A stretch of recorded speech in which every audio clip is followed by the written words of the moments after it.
Bismillahirrahmanirrahim. Wa'aluma wa ta'lima wa tadhakura wa tadhkira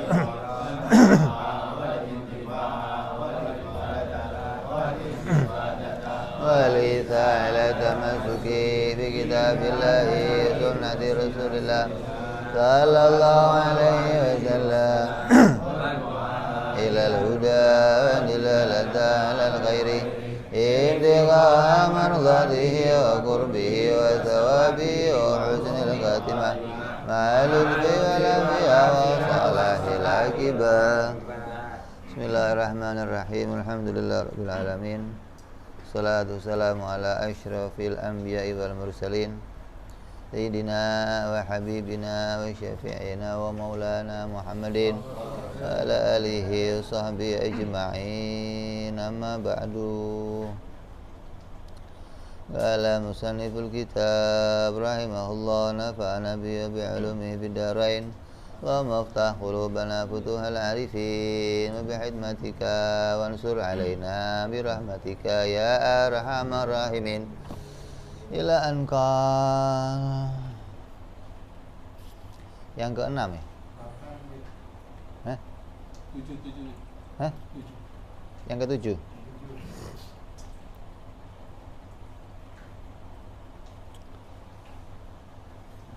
Al-akli kathir nasian, udah. Makan yang banyak tapi lupa, udah. Hah?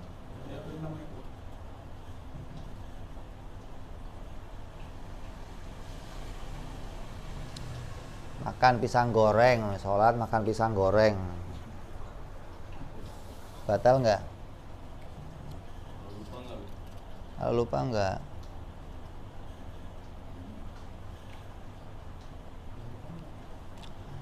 Atau karena bodoh baru masuk Islam, nggak ngerti kalau sholat nggak boleh makan gitu. Nah, dia kok punya pisang goreng sambil makan sholat, ya nggak batal. Atau nggak ngerti, nggak pernah dapat pelajaran ilmu fikih, tinggalnya di dalam gunung namanya, nggak pernah keluar, hanya tahu suruh sholat gitu. Tapi nggak ngerti yang batalin sholat. Ada lagi orang yang dipaksa untuk makan waktu sholat, tapi ini jarang.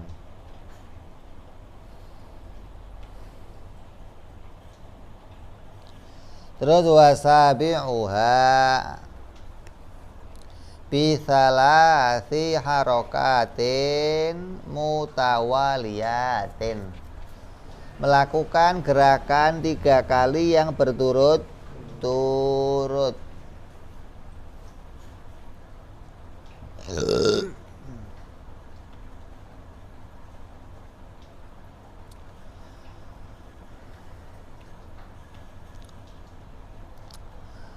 Maknanya melakukan gerakan dari anggota badannya, bukan anggota badan. Ada kan ini anggota badan, ada anggota tangan, lain lagi nih. Kalau ini nggak apa-apa, mau 1000 kali nggak apa-apa, bukan tangannya. Kalau tangannya yang gerak 3 kali berturut-turut, maka akan jadi hukumnya batal sholatnya. Begitu pula kepala. Ini kepala termasuk badan nih. Kalau kuping kan enggak. Ini gerakin kuping, hidung. Tapi kalau main-main hukumnya batal. Kalau enggak main-main ya enggak batal. Atau melenggangkan kaki,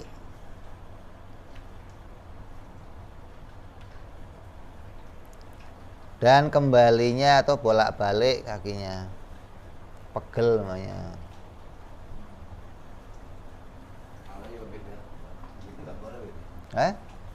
Boleh. Kesini 1,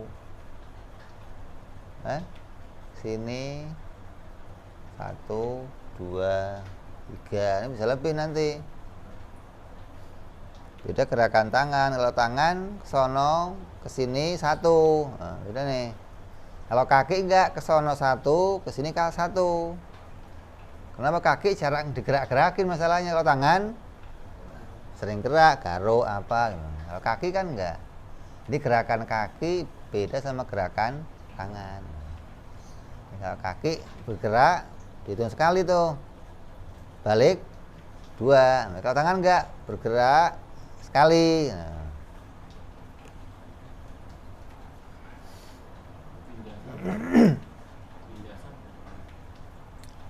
Saya sekali, langkah sekali itu punya.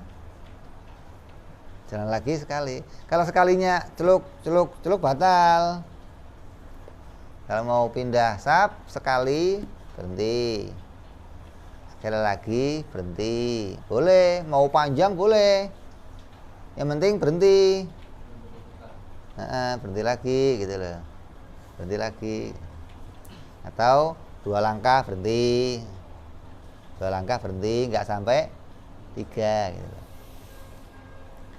Namanya soft depan kosong kan, nanti yang belakang mau maju boleh, nggak batal.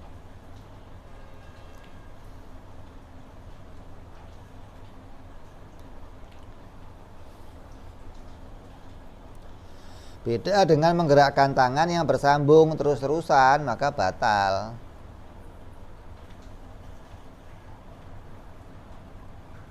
Kayak garuk, nah, batal nih. Yang gerak apanya? Tangannya. Kalau ini berhenti, ini garuk, nggak apa-apa nih. Punggung berhenti, garuk, nggak apa-apa. Tapi kalau begini batal nih. Gerakannya tangannya bergerak. Baru ngomong. Apanya? Ini baru datang apa gimana? Kalau nempel terus gerak, ini biar 1000 kali nggak apa-apa. Oh, tempel gerak nggak apa-apa nih. Mau 1000 kali, mau 1.000.000 kali nggak. Yang penting jangan. Nah, kalau begini nggak apa-apa. Hanya gerak jari, bukan anggota tangannya. Bukan tangannya, tapi anggotanya tangan. Kalau tangan anggota badan.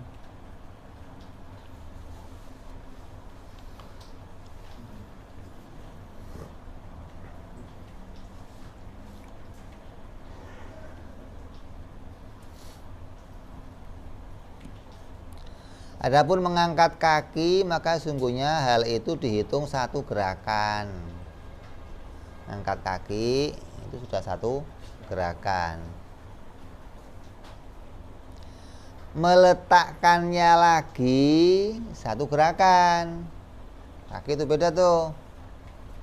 Jadi ngangkat 1, turun 1. Makanya kalau jalan sekali berhenti, sekali lagi berhenti. Kalau jalannya celuk batal tuh. Karena kalau kaki beda sama tangan. Mana? Kalau misalnya di depan kan dia 1 berhenti gitu ya. Atau dia langsung baru 2. 1, 2. Ngangkatnya 1, turun 1. Bukan ngangkat sampai turun 1, bukan. Ngangkat 1 gerakan, turun 1 gerakan, kaki itu. Jadi nggak boleh 2 kaki bareng, nggak boleh. 1 berhenti, 1 lagi berhenti, 1 lagi berhenti. Kalau kenapa? Ada 2, kalau misalnya binasa kan ada yang begini terus begini dulu, atau ada yang begini langsung begini gitu. Nggak sah. Atau walaupun dia begini dia berhenti dulu gitu. Iya, berhenti. Terus baru walaupun diletakkannya bukan pada tempatnya. Kan langkah nggak kesini lagi, tapi ke sono kan, berarti bukan pada tempatnya nih, nggak batal. Kalau cuma 2 gerakan, maju lagi ke sono, nggak batal. Kan bukan pada tempatnya. Tapi kalau masih 2 gerakan doang nggak batal. Jadi pindah saf, walaupun tertinggal kakinya nih, nggak apa-apa. Nanti berhenti sebentar, tumak ninah, jalan lagi gitu loh, sampai pada posisi yang pas. Tapi kalau langsung kucluk 2 batal. Beda sama tangan.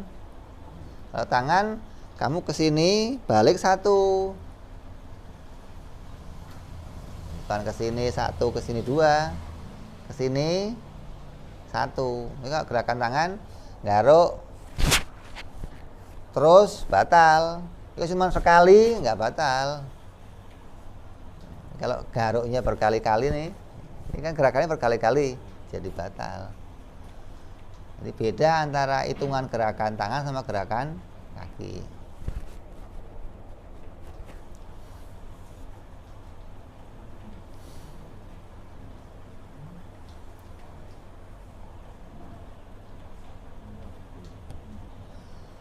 Walaupun gerakannya dalam keadaan lupa, maka itu membatalkan sholat. Artinya sama aja sengaja atau lupa. Kenapa? Karena ia jadi bersikap main-main dalam sholat. Mau sholat kok nggak serius, lupa segala, pakai garuk-garuk. Lu ngapain aja sholat, mikirin apa gitu loh. Sampai melakukan hal yang dihitung jadinya main-main. Disertai bahwa ia tidak ada kesulitan dalam hal menjaga diri dari hal tersebut. Artinya nggak dalam posisi gatel yang parah, yang sampai nggak tertahankan untuk nggak menggaruk gitu loh. Atau nggak dalam posisi yang penting untuk bergerak seperti membunuh hewan. Kalau membunuh hewan berkali-kali itu boleh, karena berbahaya. Tapi kalau nggak dalam kondisi itu, nanti kok garuk berkali-kali, ngapain main-main nanti? Oh saya lupa, kok bisa lupa? Kan ente lagi sholat. Ini lupa yang sampai melakukan gerakan demikian tidak dimaafkan. Adapun gerakan yang sedikit seperti 2, maka tidak membatalkan sholat. Sama aja dengan kedua gerakan itu disengaja ataupun lupa, selama tidak bermaksud dengan main-main.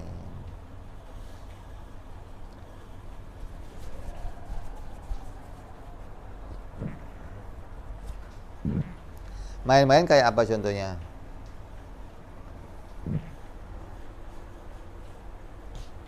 Itu main-main namanya, bocah. Itu main-main walaupun cuma 1 gerakan kan, tapi main. Ada apa lu sholat begitu? Itu batal hukumnya gitu.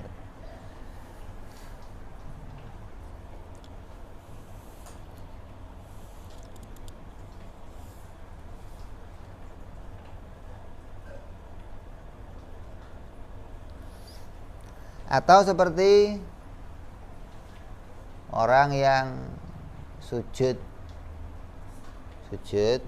kamu sujud, terus kaki kamu angkat, kamu injekan ke sarung kawan kamu. Begitu dia bangun kan jatuh, itu batal. Walaupun cuma 1 gerakan, tek gitu doang, main-main kamu berarti gitu loh. Mau sholat kok ada sarungnya orang diinjek sengaja gitu, ente batal.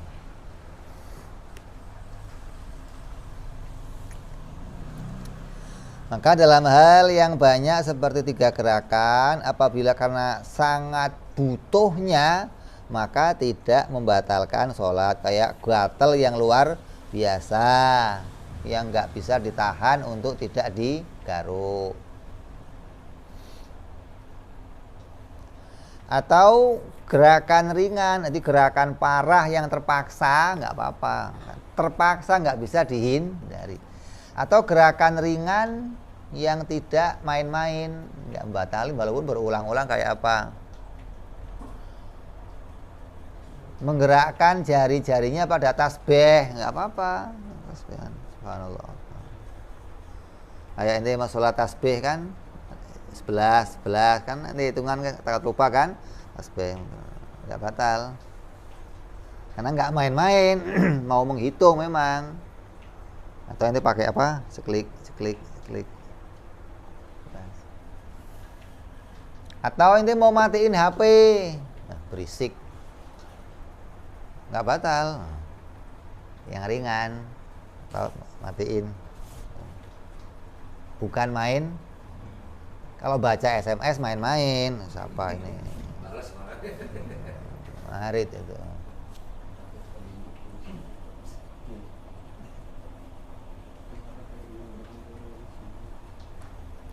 Tapi kalau main-main, jari-jari juga batal digerak-gerakkan.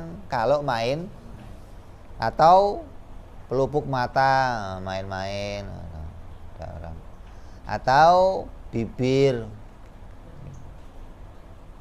atau telinga, atau penisnya. Kalau nggak sengaja, ya nggak batal. Mau nggak sengaja gimana? Ente habis minum obat kuat namanya gum terus sholat, ya nggak batal. Mau nggak bisa ditidurin bagaimana? Kalau saya nggak sholat waktunya habis gimana? Ya sholat aja. Yang penting geraknya nggak main. Tunggu tidur dulu, nggak tidur. Nggak tidur. Mau dicepitin kan berat. Atau mengeluarkan lidahnya dengan main-main batal.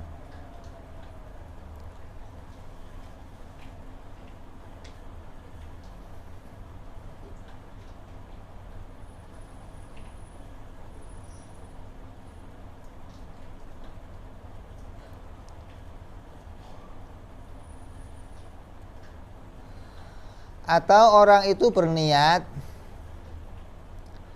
melakukan 3 gerakan secara berturut-turut, namun nggak jadi, itu udah batal. Apalagi dilakukan niat dengan sengaja gitu. Karena sungguhnya ia telah bermaksud pada perkara yang membatalkan sholat, maka langsung sholatnya batal.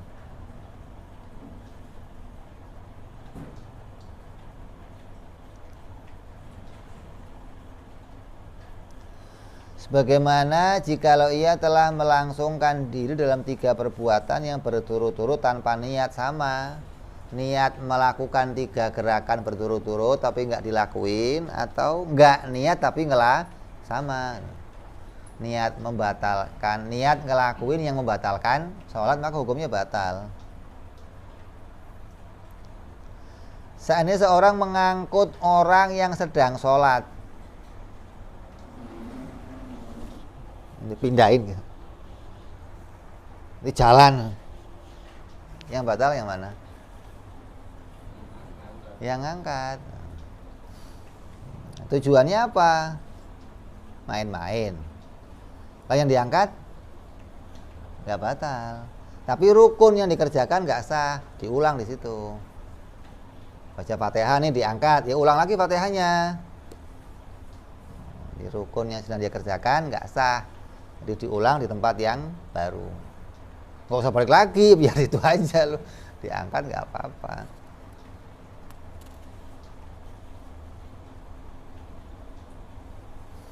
Kayak apa?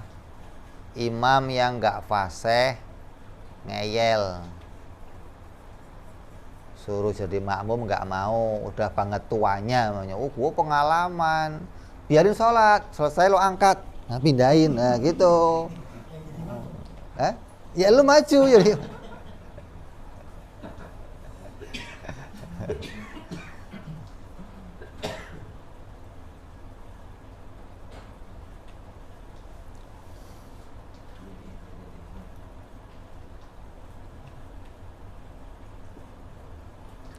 Dan ia berjalan membawa orang itu sejauh 3 langkah yang berturut-turut, maka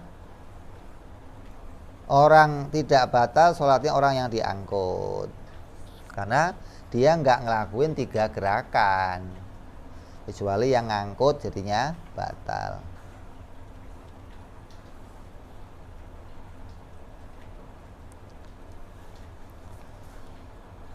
Terus yang ke-8, wa thaminuha al-wathbatil fahisyah, meloncat yang keterlaluan atau melampaui batas, meloncat tapi berlebihan gitu loh. Seperti menggerakkan seluruh tubuhnya secara berlebihan. Kalau ngerakin tubuhnya nggak berlebihan, ya nggak apa-apa, nggak membatalin sholat. Kalau berlebihan, maka sampai membatalkan sholat. Walaupun tanpa memindahkan 2 telapak kakinya juga batal. Ada orang sholat begitu. Itu menggerakkan seluruh, tangan aja batal, apalagi seluruh badannya digerak-gerakin begitu. Sholat begitu-begitu namanya. Walaupun nggak ngangkat kakinya.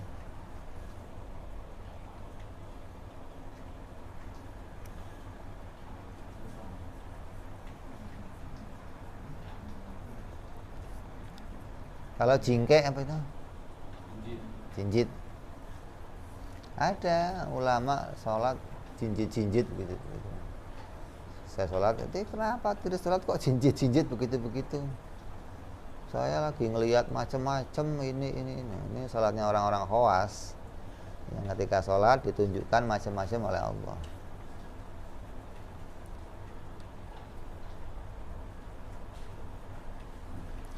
Dan sholat menjadi batal dengan meloncat, entah itu loncatnya karena sesuatu, entah sengaja, entah yang lainnya. Loncat.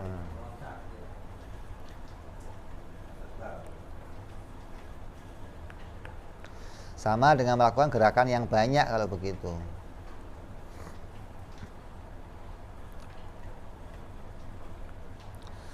Alif fahisya itu nggak ada kebutuhan, artinya ente nggak punya kebutuhan untuk ngelakuin itu, tapi ngelakuin gitu loh. Ngelihat tikus itu kan nggak harus loncat, bisa aja kakinya angkat 1, nggak harus.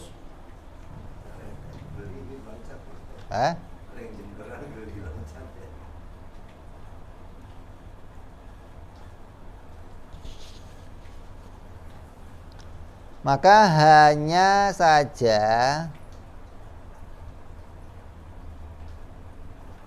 untuk mengisyarahkan bahwa setiap hal yang telah melampaui batas seperti menggerakkan seluruh tubuh, hukumnya adalah seperti meloncat, maka dalam hal ini membatalkan sholat. Yang ke-9, wa tasi'uha bidharbatil mufritah, mukul yang berlebihan. Kalau ada orang mau lewat depan kamu lagi sholat, kan kamu suruh nyegah.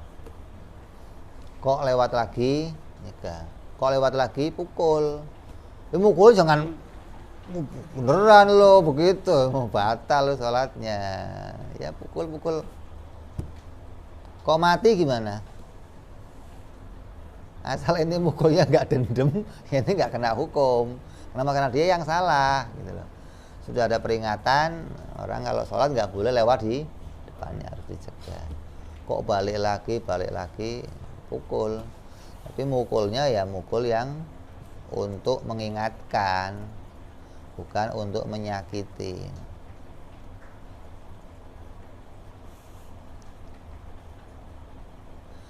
Terus yang ke-10, ashiruha biziyadati ruknin fi'li amadan, menambahkan 1 rukun fi'li secara sengaja.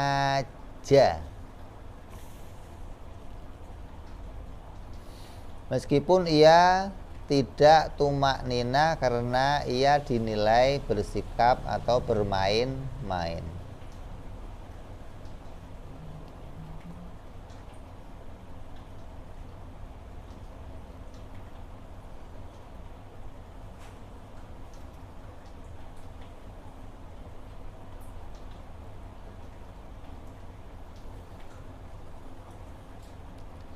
Nambahin rukun fi'li. Rukun fi'linya itu apa? Mau itu yang panjang mau yang pendek, maka bisa membatalkan sholat. Seperti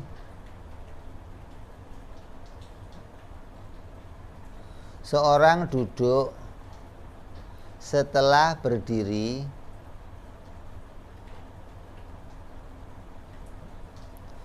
kemudian ia sujud, maka duduk seperti itu nggak batalin sholat. Paham nggak?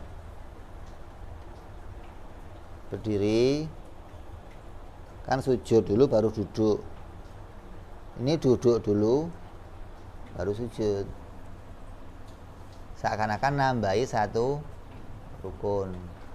Tapi duduk yang seperti itu nggak membatalkan sholat. Kenapa? Karena rukun yang seperti itu biasa dikerjakan dalam sholat. Duduk yang begitu itu kan hal biasa dalam sholat, walaupun dikerjakannya sebelum sujud.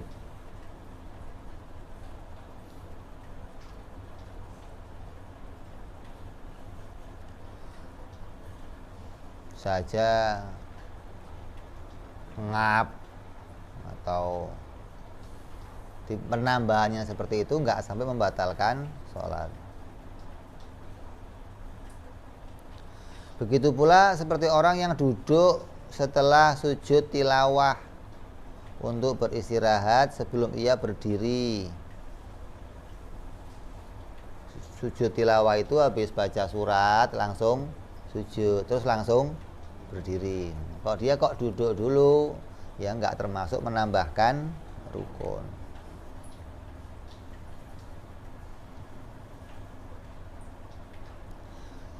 Yang menyamai duduk seperti apa? Membungkuk sampai batas layaknya orang rukuk yang apa? Punggungnya sejajar atau lurus.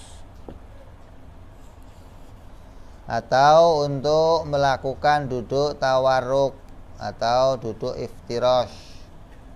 Tawarruk di tengah pembacaan tahiyat akhir, atau melakukan iftirash pada tahiyat awal. Kan kebalik mestinya. Kalau tahiyat apa? Akhir mestinya iftirash, tahiyat awal mestinya tawarruk.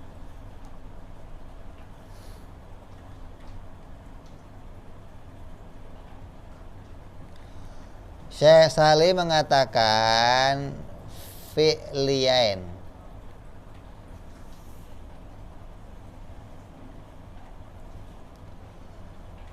menambahkan berjenis perbuatan adalah pada batasan yang pertama yang mereka katakan amadan, dengan sengaja. Melakukan perbuatan menambahkan adalah batasan pertama, sengaja adalah batasan yang kedua. Jadi yang batalin nambah satu gerakan rukun itu satu perkara, dengan sengaja itu perkara yang lain. Kalau nambah gerakan kok nggak sengaja, lain ini. Tapi kalau nambah gerakan yang sengaja berarti dua perkara telah dilakukan. Maka dengan adanya dua batasan itu, batasan yang ketiga adalah menambahkan satu rukun yang bukan berupa rukun perbuatan yang ringan yang telah dimafhum dalam sholat. Nambahin rukun yang enggak dimafhum, bukan duduk, bukan kayak ruku. Nambahinnya apa? Ya apa yang lainnya yang berupa perkara-perkara yang enggak termasuk rukun-rukun dalam sholat. Melakukan gerakan apa, gerakan yang lain, sehingga terlihat orang itu seperti orang yang tidak sholat atau menambahkan satu hal yang bukan gerakan dalam sholat.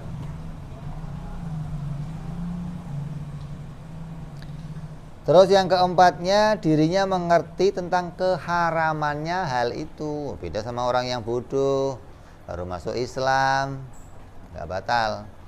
Kalau dia tahu itu batal tapi dia melakukannya, maka hukumnya batal sholatnya.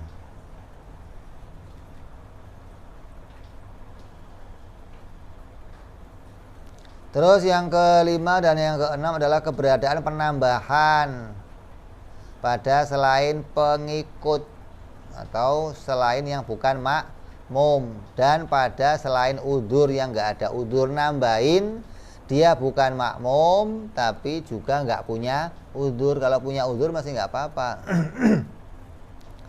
Maka keluar dari batasan keberadaan sebagai pengikut atau sebagai makmum apabila keadaannya karena pengikut terjadi sebagai makmum. Maka boleh kalau sebagai makmum, seperti ia telah ruku atau ia telah sujud sebelum imam, kemudian dia kembali lagi ke posisi yang semula, maka itu nggak termasuk nambahin gerakan, nggak termasuk nambahin rukun.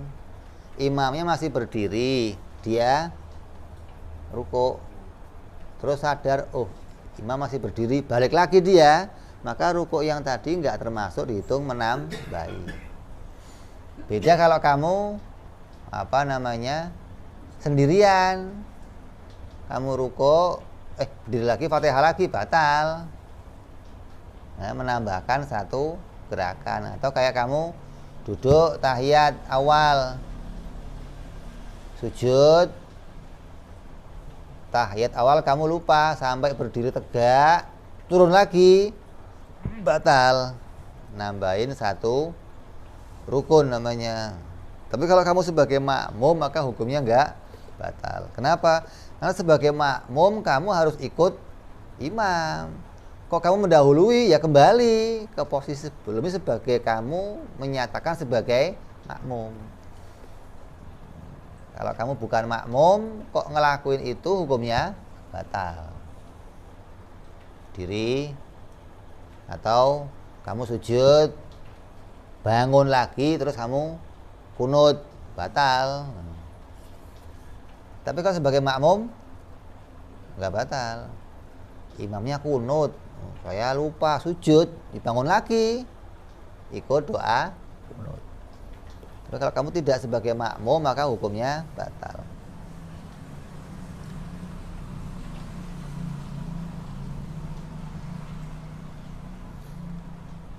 Terus dan keluar dari batasan keberadaan selain udzur.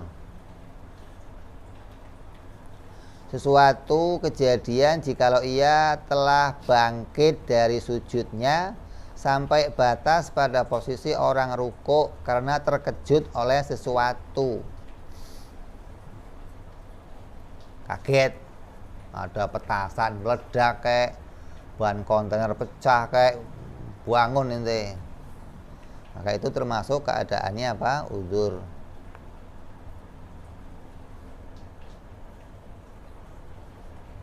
Atau dia berdiri terus seperti posisinya orang ruku tapi mau bunuh hewan di bawahnya, nah, itu nggak nambahin gerakan karena punya tujuan. Itu termasuk udzur namanya. Dan tidak berbahaya kamu mengusir ular, kalajengking atau yang lainnya karena takut akan disengat dengan beberapa kali gerakan.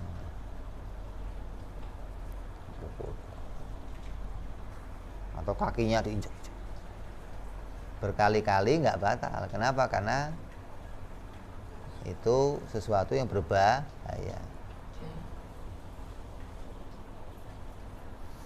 3. Jikalau ia membunuh kutu umpamanya atau nyamuk ada darahnya. Darah itu menimpanya dengan sekiranya itu tidak banyak dan kutu yang mati itu nggak menyentuh kulitnya atau kamu tidak menyentuhnya lagi, nggak batal. Di waktu kamu pukul kan hidup, begitu kamu pukul hidup, darahnya keluar, mati nggak? Kalau kamu sentuh lagi batal, maka harus dibuang segera, itu nggak boleh tersentuh di kulit kamu. Begitu mati, langsung buang tuh. Darahnya nggak apa-apa, sedikit dimaafkan. Kenapa? Karena sulit menghindari darahnya. Tapi kalau menghindari nyamuknya atau kutunya, harus segera dipisahkan dari tubuh kamu. Karena kalau kamu biarkan terbawa sholat, hukumnya membawa najis.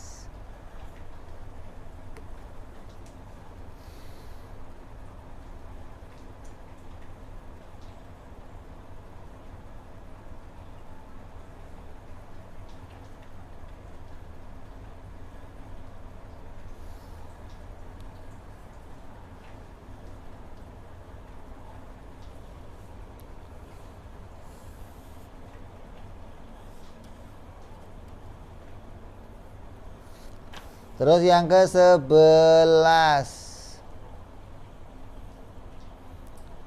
hadi asyaraha at-taqaddumu ay asabiqatu ala imamihi biruknain fi'liyain, yaitu mendahului imam dalam 2 rukun fi'li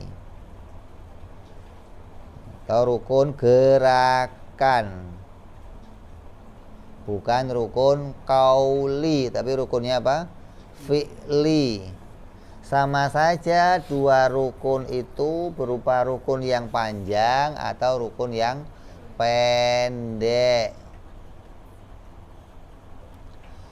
Tapi jikalau mendahuluinya itu bergantian, umpama makmum ruku', lalu imamnya hendak ruku', lalu makmum berdiri ketika imam hendak i'tidal, maka makmum sujud.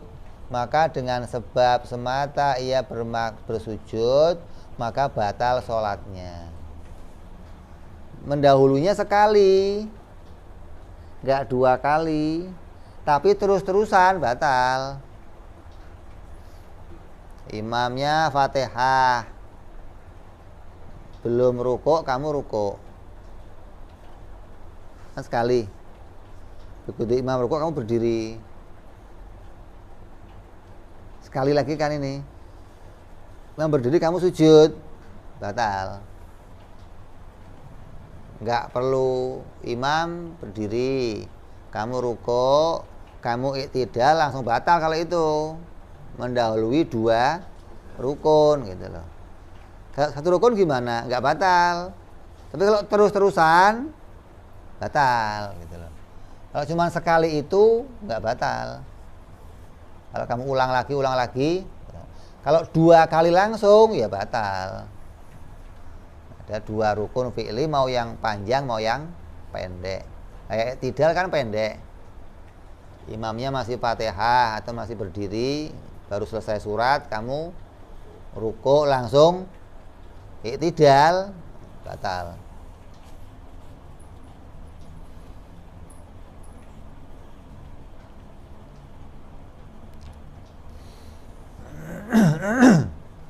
Telah berkata Imam Nawawi dan Imam Romli radhiyallahu anhu, maka diperbolehkan untuk memperkirakan kasus serupa tadi dalam hal ketinggalan dari imam. Dan diperbolehkan menentukan hal itu secara pasti untuk hal mendahului imam, karena sungguhnya perbedaan dalam hal mendahului imam adalah lebih buruk daripada ketinggalan. Adapun lebih dahulunya makmum yang kurang dari 2 rukun, maka hal itu tidak membatalkan sholat meskipun diharamkan.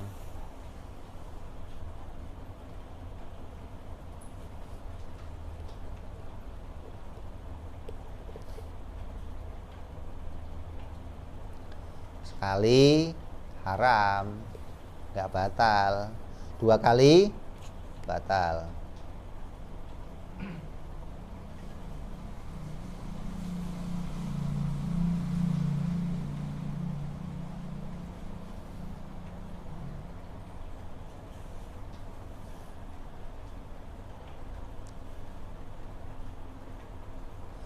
Dan ketinggalan dengan 2 rukun mendahului lebih parah daripada ketinggalan. Kalau ketinggalan masih nggak begitu parah, masih bisa panjang kalau ketinggalan. Tapi kalau mendahului 2 aja batal, 1 berturut-turut batal. Karena ada anak kecil sering atau anak yang sholat. Makanya kalau berjamaah itu jangan lihat takbirnya imam, mestinya begitu.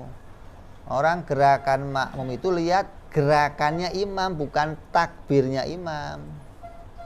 Allahu Akbar, imamnya belum rukuk, kamu udah duluan aja. Allahu Akbar, imam rukuk sempurna dulu, baru kamu rukuk, gitu loh. Begitupun sujud, Allahu Akbar, perkirakan imam sudah berdiri tegak, baru kamu. Kadang buru-buru, kalau nggak lebih cepat paling nggak barengin lah, lama bener imam sih, nggak boleh.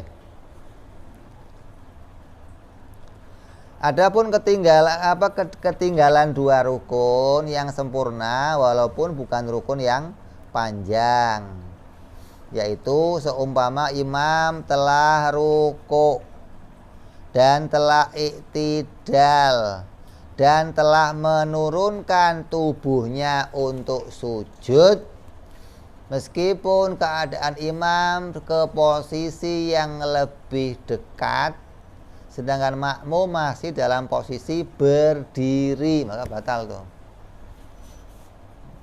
Nggak ada udzur, nggak ada alasan. Kamu berdiri, Fatihah, imamnya rukuk, sampai iktidal, sampai mau sujud kamu belum bergerak, batal tanpa udzur.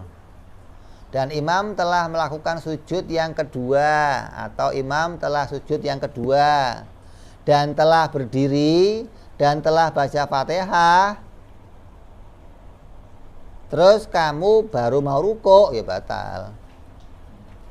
Maka makmum sedang dalam keadaan posisi sujud yang kedua, maka itu batal tanpa udzur. Beda kalau ada udzur.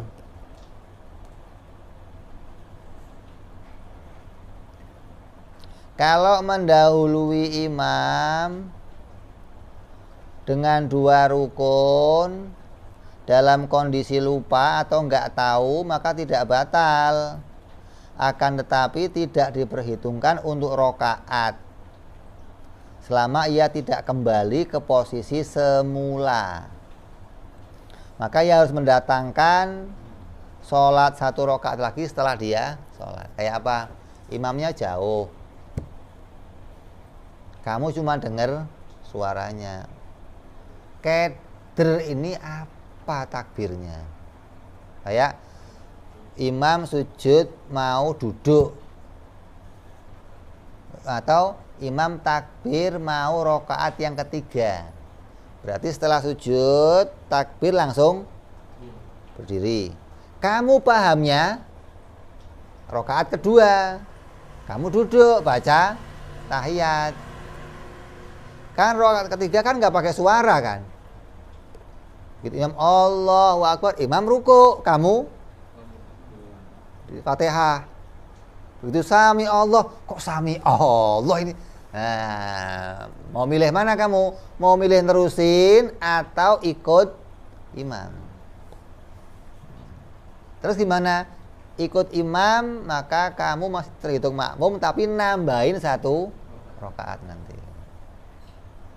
Ini kalau kamu nggak denger, nggak paham kodenya imam apa nih, kok sampai ketinggalan 2 rukun, berarti ada udzur kan, maka masih terhitung makmum kalau kamu kembali ke gerakannya imam tapi nambahin rakaat.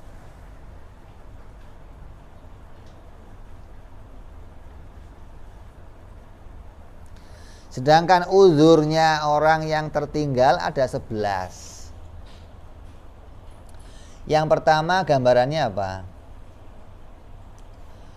Keadaan makmum lamban membaca Fatihah.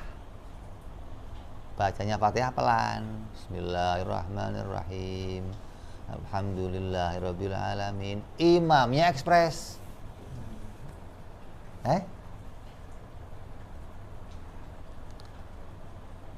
Bacaannya pelan bukan karena was-was. Beda sama was-was nih.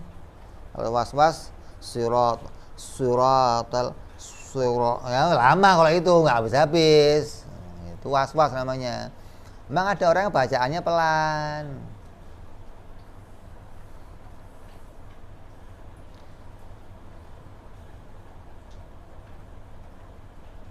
Sedangkan imam bacaannya normal. Dan lamban secara alami merupakan keadaan yang tidak mungkin baginya meninggalkannya. Suruh cepet nggak bisa, memang sudah bawaannya begitu gitu loh. Nggak bisa lebih cepat lagi. Maka dia tidak sampai membatalkan sholat kalau imamnya udah ruku, udah berdiri, udah sujud sekalipun, kamu masih Fatihah, maka nggak batal. Batasnya apa? 3 rukun panjang nanti. 3 rukun panjang itu berarti apa aja? Ruku. Kamu Fatihah nih. Fatihahnya pelan. Enggak bisa kamu percepat. Imamnya normal aja umpamanya. Dia akan lebih cepat dari kamu kan? Maka kamu ditunggu dalam 3 gerakan. Rukun yang panjang. Rukun panjang mana aja berarti? Ruku. I'tidal apa? Pendek. Sujud apa? Panjang. Duduk pendek. Sujud lagi. Nah, ditunggu di situ. Kok imam sudah bangun dari sujud yang kedua, batal kamu. Kalau masih tetap di situ gitu loh. Jadi kamu ditunggu sampai imam. Kalau kamu masih mau berjamaah, imam kok berdiri, ya kamu Fatihah langsung. Nggak usah ruku, nggak usah sujud, ikut imam lagi. Nah, nambah rakaat. Lah kok imamnya ngebut lagi belum selesai lagi, ya kamu sampai pikun begitu terus dong.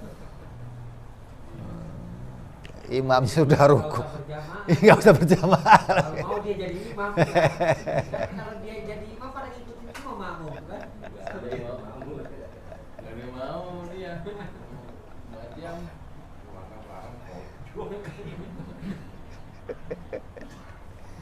Adapun was-was yang berat, yang parah, maka hal itu bukan udzur, nggak bisa ditunggu tuh. Kalau was-was ya kamu mufarokoh sendiri, nggak bisa dapat udzur.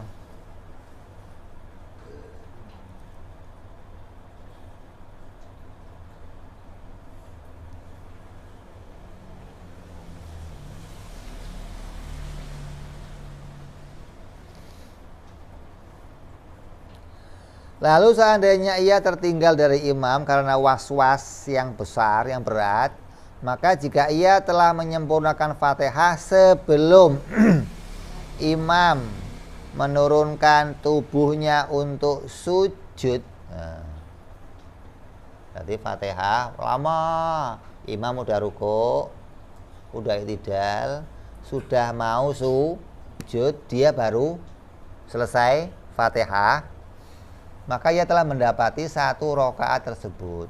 Dan jika tidak, kok imam sampai sujud, maka dia kehilangan 1 rakaat bersama imam. Kalau dia mau tetap berjamaah, langsung ngejar sujud sama imam, nggak usah pakai rukuk.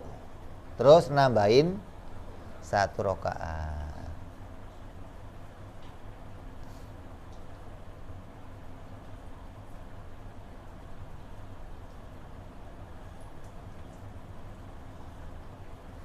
Berat ini posisi orang was-was ini.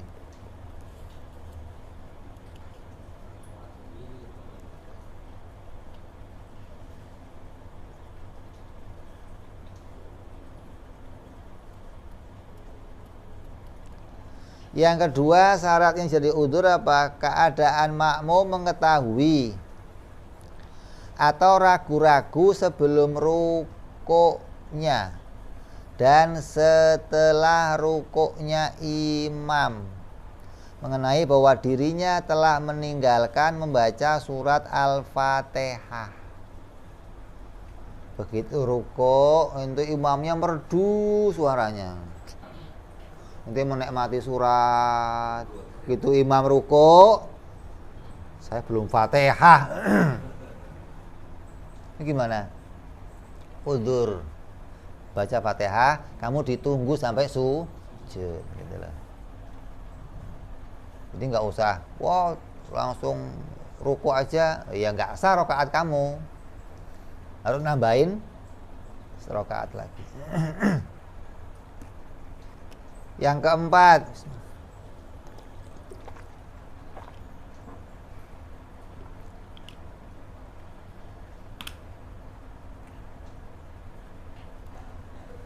yang ketiga ya, makmum lupa. Ini tadi udah dong. Makmum lupa membaca Fatihah hingga imamnya telah rukuk dan ia teringat sebelum ia rukuk, maka ia ditunggu. Makmum mengetahui atau ragu-ragu sebelum rukuknya dan setelah rukuknya imam mengenai bahwa dirinya telah meninggalkan Fatihah. Yang pertama, yang kedua ragu-ragu. Wah, Fatihah belum ya? Fatihah belum ya? Yang ketiga, yakin saya belum baca Fatihah. Yang keempat, bahwa dirinya adalah makmum yang muwafiq. Makmum muwafiq itu apa? Makmum yang sejak awal bersama imam. Dia sempat membaca Fatihah bersama imam. Namun ia menyibukkan diri dengan berbagai macam sunnah, seperti baca iftitah, baca ta'awud, Allahu akbar kabira, alhamdulillah katsira. Imamnya nggak baca, langsung Fatihah ruku. Duh, ini imam, berarti dia belum baca Fatihah. Ya lanjut Fatihah, ditunggu kamu nanti, karena kamu nggak tahu kalau imam ekspres, maksudnya pikir imam biasa nih pakai iftitah, pakai ta'awud. Kamu menganggap demikian, pas kamu ikuti begitu ternyata imam nggak baca iftitah, nggak baca ta'awud, tapi langsung Fatihah. Terus biasanya sholat-sholat yang siri, duhur, asar, kamu nggak tahu tuh ini imam baca iftitah apa enggak, imam baca surat apa enggak. Itu loh. Ya seperti itu. Kalau kok mendadak kamu tahu imamnya sujud rukuk, kamu belum Fatihah, ya lanjutkan Fatihah kamu.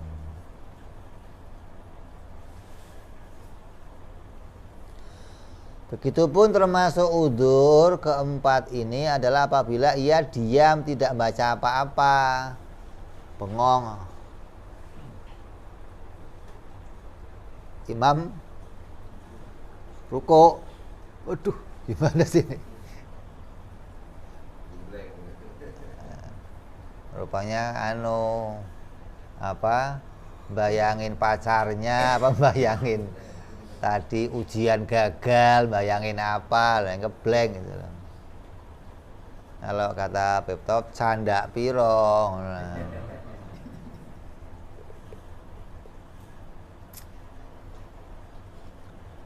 Terus yang kelima, bahwa makmum menunggu diamnya imam yang disunahkan setelah membaca surat Al-Fatihah, untuk kemudian imam membaca surat.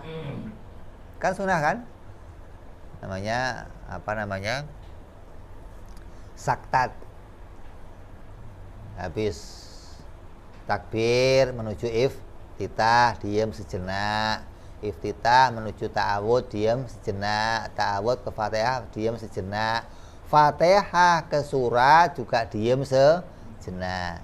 Kata makmum, mungkin imam akan diam sejenak, maka nanti kalau dia diam, saya baca apa? Langsung ruku. Maka itu namanya uzur. Terus yang keenam, bahwa makmum tertidur. Pernah ini? Biasanya subuh itu. Iya. Ini nggak subuh. Tertidur dalam tasyahud awal. Tahiyat hilang. Dengan keadaan posisi tetap bokongnya di tempat duduknya. Lalu ia terbangun dari tidurnya ketika imam dalam posisi ruku, atau pada posisi berdiri yang terakhir, akhir berdirinya imam umpamanya. Ya kamu langsung bangun, ditunggu Fatihah. Yang namanya uzur itu. Nggak usah buru-buru, udah baca Fatihah terus ngejar imam sampai ruku, sampai apa? Sujud. Yang ketujuh, bahwa merasa samar atas makmum mengenai takbirnya imam. Seumpama ia mendengar takbir imam untuk berdiri rakaat kedua, dan ia menyangka itu adalah takbir untuk tasyahud awal. Namanya masbuk kan kadang nggak ngerti ini rakaat keberapa imam. Begitu takbir dikira tahiyat awal nih, nggak taunya berdiri. Sampai kamu baca tahiyat awal, imam baca Fatihah, imamnya takbir Allahu Akbar ruku, kamu berdiri, baru mau baca imamnya sami Allah. Kok sami Allah? Salah kode nih gua. Ya terusin baca Fatihah, terus ikutin, ini namanya uzur. Dalam keadaan sengaja atau lupa.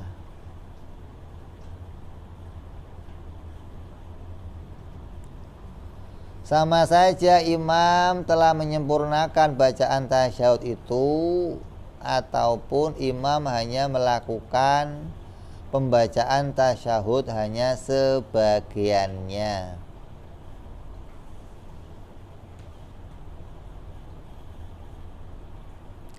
Yang kedelapan, makmum telah menyempurnakan bacaan tasyahud pada tasyahud awal setelah imam berdiri dari tasyahud awal dalam keadaan sengaja atau lupa.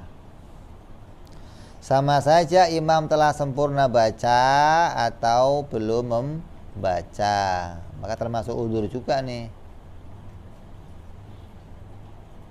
Yang kesembilan, bahwa makmum lupa mengenai keberadaan dirinya sebagai orang yang mengikuti sebagai makmum saat ia dalam kondisi sujud umpamanya, atau ia lupa bahwa dirinya sedang berada di dalam sholat, lalu ia belum berdiri dari sujudnya kecuali saat imam sedang ruku atau mendekati posisi ruku, baru dia berdiri, maka termasuk uzur.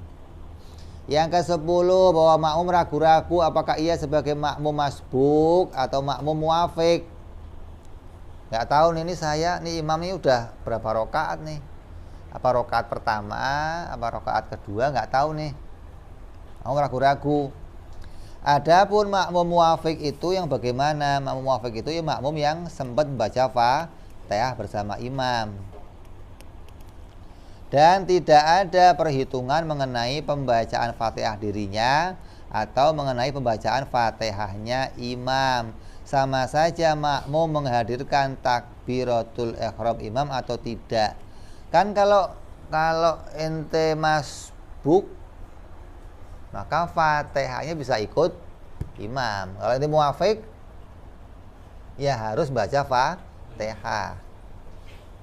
Mau itu takbirnya bersama imam atau enggak bersama imam. Imam sudah takbir, kamu baru masuk, boleh aja. Ya, kalau itu rakaat pertama, kamu harus baca Fatihah.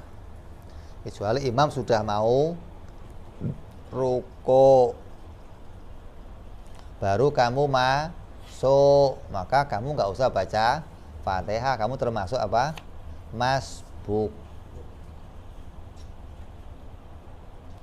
Masbuk yaitu orang yang tidak mendapatkan hal-hal tadi meskipun ia bertakbiratul ihram sehabis takbiratul ihramnya imam. Yang ke-11, makmum memanjangkan sujud terakhir. Lalu ia tidak mengangkat tubuhnya dari sujudnya kecuali imam sedang ruku atau saat imam mendekati posisi ruku. Dan apabila telah ditemukan dari kamu sujud pertama, duduk, sujud kedua, lama imam sampai bangun, sampai Fatihah, sampai mau ruku lagi, kamu baru bangun, termasuk udzur. Mau sengaja mau nggak sengaja boleh kamu manjangin, karena rukunnya rukun panjang, maka itu termasuk udzur. Apabila ditemukan salah satu dari 11 tadi, maka wajib dia membiarkan dirinya tertinggal dari imam untuk menyempurnakan bacaan Fatihahnya. Kemudian ia melanjutkan sholatnya berbuat di belakang imam menurut susunan gerakannya sendiri. Imamnya sudah ruku, sudah sujud, kamu baru Fatihah, ya terus ruku, i'tidal, sujud, kejar imam gitu loh. Jangan langsung ikut gerakannya imam. Kalau langsung ikut gerakan imam, kamu kehilangan 1 rakaat. Dan dimaafkan, ditolerir bagi makmum tertinggal dari imam dengan 3 rukun panjang, yaitu ruku dan 2 sujud. Maka i'tidal nggak termasuk, duduk nggak termasuk, karena sebenarnya keduanya termasuk rukun pendek. Maka jika makmum telah selesai pada bacaan Fatihah sebelum imam melibatkan diri dengan rukun yang keempat atau posisinya berdiri sebelum imam mengerjakan sesuatu yang melengkapi atas bentuk rukun, yaitu duduk tasyahud awal atau berdiri, maka makmum harus ruku dan mendapatkan rakaat tersebut, dan ia meski menjalankan sholat menurut sholatnya sendiri. Imamnya udah sujud yang kedua nih, kamu masih gimana? Sebelum imam duduk tahiyat atau imam berdiri, kamu harus ruku. Kalau enggak, hilang rakaat kamu bersama imam. Jadi batasannya ditunggu sampai sujud yang kedua. Setelah sujud kedua, imam ngapain? Bisa duduk tahiyat, bisa berdiri. Kok sudah bangun dari sujudnya, kamu kehilangan rakaat. Jadi kamu harus langsung mempercepat bacaan Fatihah kamu untuk bisa ruku. Kalau kamu kok ruku, berarti kamu mendapati rakaat bersama imam. Kalau enggak, kamu enggak dapat rakaat bersama imam.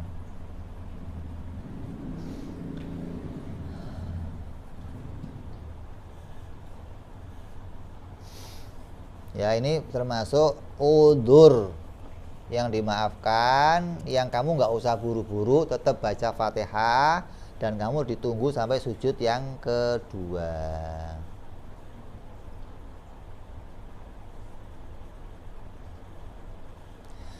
Seumpamanya imam telah duduk tahiyat awal, makmum masih menyempurnakan Fatihah, maka makmum dikasih pilihan. Jika ingin, maka ia boleh mengikuti imam pada posisi imam pada saat itu, langsung dia duduk, atau posisi berdiri atau duduk, atau mendatangkan 1 rakaat lagi setelah nanti imam salam, atau ente mufarokoh. Kalau enggak, sholat kamu enggak sah. Akan tetapi yang lebih utama tetap menjadi makmum.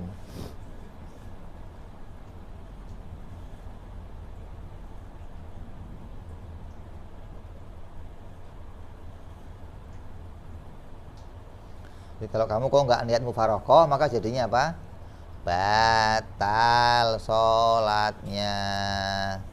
Terus yang ke-12 kita sambung yang akan datang. Wallahu a'lam. Wa ila hadratin nabi. Al-Fatihah. A'udzubillahi minasyaitonir rajim. Bismillahirrahmanirrahim. Alhamdulillahirabbil alamin arrahmanir rahim maliki yaumiddin. Iyyaka na'budu wa iyyaka nasta'in ihdinas siratal mustaqim siratal ladzina an'amta 'alaihim ghairil maghdubi 'alaihim waladdallin amin. Ya Rabbana i'tarafna bi annana iktarafna wa annana asrafna wa tub 'alaina tauba taghsil kulli hauba Fasolana aurati wa amin rawati Aghfirli walidina Rabbi wa mauludina Ali wal ihwani wa sairil hilani wa kulli di Au jiratin au suhbah Amina Rabbi isma fadlan La biktisabi minna bil Mustafa Rasulina Dhabi kulli suli Salla wa salam Rabbi alaihi adal habbi Wa alihi wa sahbihi dada tawsi suhbi Walhamdulillahi fil badi wa tanahi Subhana rabbika rabbil izzati yasifun Salamun alal mursalin walhamdulillahi rabbil alamin. Assalamualaikum warahmatullahi wabarakatuh.